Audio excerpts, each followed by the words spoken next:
couldn't figure out what to do to lose weight. And when I did lose weight, I couldn't figure out how to maintain it without feeling like I was being extremely restrictive and doing all these dieting and counting calories. I just don't see anyone in their day-to-day, unless you're trying to be a bodybuilder or aim for a specific type of body. I really don't understand any day-to-day person sitting there wanting to count calories all day. Hi guys, I'm Alexandria. In today's video, we're going to talk about why you are struggling to lose weight and keep it off. I would say like since 16 to 28, I struggled a lot with my weight, and I struggled a lot with maintaining and losing weight specifically. And once I figured out what actually worked for my body of not only losing weight but keeping it off, it's been such an easier process for me of when I do start to notice that I'm going out of the weight range that I want, it's usually because of certain factors that I'm doing, and it's not me trying to figure out what it actually is that's causing me to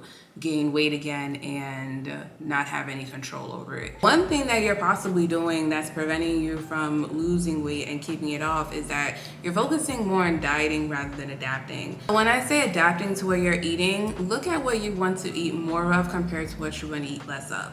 For me personally, I was someone who really wasn't a meat person, but I grew up eating meat, and when I found out about plant-based, I realized I didn't have to have meat a part of my diet. So that was something that I removed, but I still did have those times of craving meat. So what I would do instead is eat plant-based meat alternatives. Or I would have mushrooms, because mushrooms tend to resemble that type of meat texture that I was looking for. So really look at what it is that you're eating a lot of and what you actually want to eat more of or less of. Because I think that many times when we look at what other people are eating, I think it's really helpful to get an idea of what things you could add to your lifestyle. But completely removing the things that you grew up on and the things that you enjoy eating, it doesn't make it long lasting in the future, because your taste buds are your own individual taste buds, and it's for you to be able to adapt to new taste buds by using what you already eat rather than completely adopting someone else's type of eating lifestyle. So when I talk about adapting, I'm also making sure that I'm picking up certain foods that I'm used to eating but in a different way. So one of the items that I usually got before I went predominantly plant-based was mayo, and what I do instead is I just get the vegan mayo. But before I ended up getting the vegan mayo, I just ended up getting the light mayo. And honestly, if you're someone who likes mayo, there's really no difference in taste from mayo to vegan mayo. So I used to actually get my popcorn from Dollar Tree, and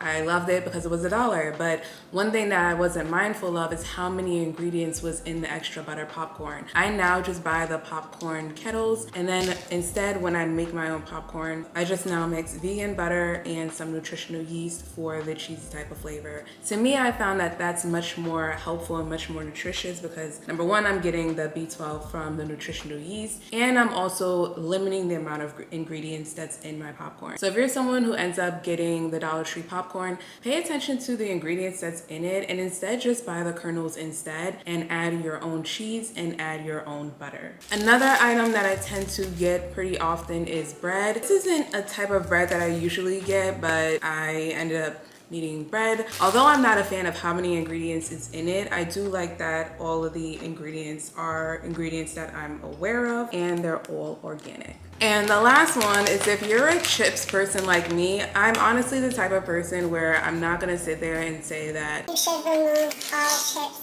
and stop eating potato chips from your lifestyle. Like, I'm a potato chips type of person. So what we tend to do now is when it comes to chips, like I'll buy chips where I only buy certain brands, and I only buy it if there's like a very limited amount of ingredients in it. And what I like about this one is that the ingredients are only this long. And when you look at other potato chips, like the list ingredients on those is like a whole Star Wars introduction type of list. So those are some of the items that I tend to get and how I become more adaptive to the types of foods that I eat rather than removing them completely. Another mistake that you're probably making is you're making too many changes at once. So I don't know what it was when I went plant-based, then I started learning about whole food plant-based, and I really wanted to be like this perfect whole food plant-based person, and it just did not work. What I realized is that many times I think we try to change so many things at once and it becomes overwhelming because now you're spending more time wondering if you're doing the right thing. You feel bad if you fall off, you backtrack, and then you eat things that you didn't want to eat. And I think the best way of longevity is to start where you are. So before I even became someone who ate predominantly plant-based, I was really on this journey for like 10 years where I started first with not eating any processed meal box foods. Then I went to no longer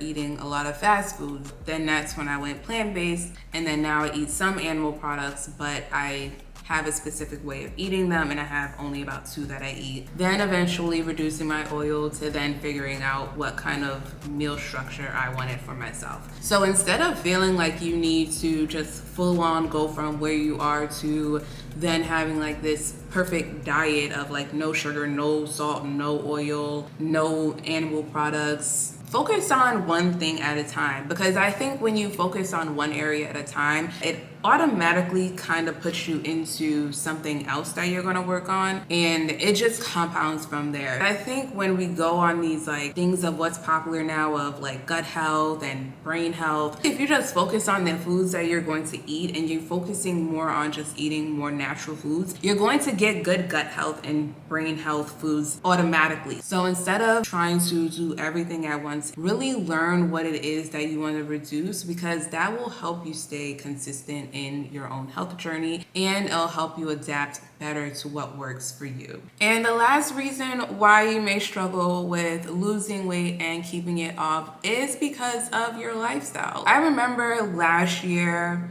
I ended up gaining I think 8 to 10 pounds, and I didn't even realize it until I was putting on my clothes because I really wasn't going out much. And I didn't realize it until I was putting on my clothes that I gained 8 to 10 pounds.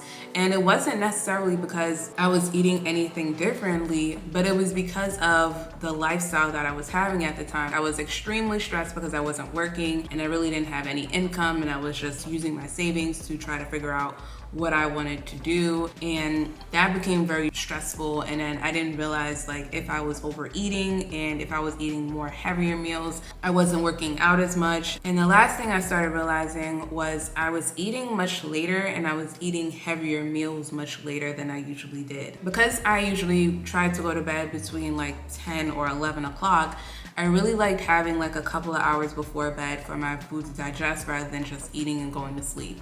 And one thing that I started realizing that I was doing a lot and pretty often was eating right before bed or literally eating in my bed. And I really didn't see how that was affecting my weight because it was still I was eating avocado, or I was eating guacamole with some chips, or I was eating a bowl that had a lot of vegetables in it, but I didn't really pay attention to the fact that I was eating heavy meals and then going to sleep right after and not giving my body time to really digest any type of foods. So maybe look at your lifestyle of how stressed are you feeling? Do you tend to eat when you're stressed? Do you tend to eat right before bed?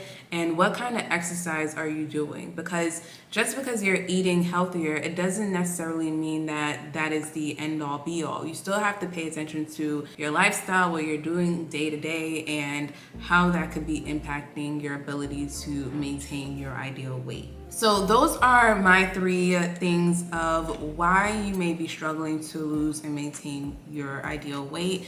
Definitely let me know if any of these resonated with you or what changes you plan on making since listening to this video.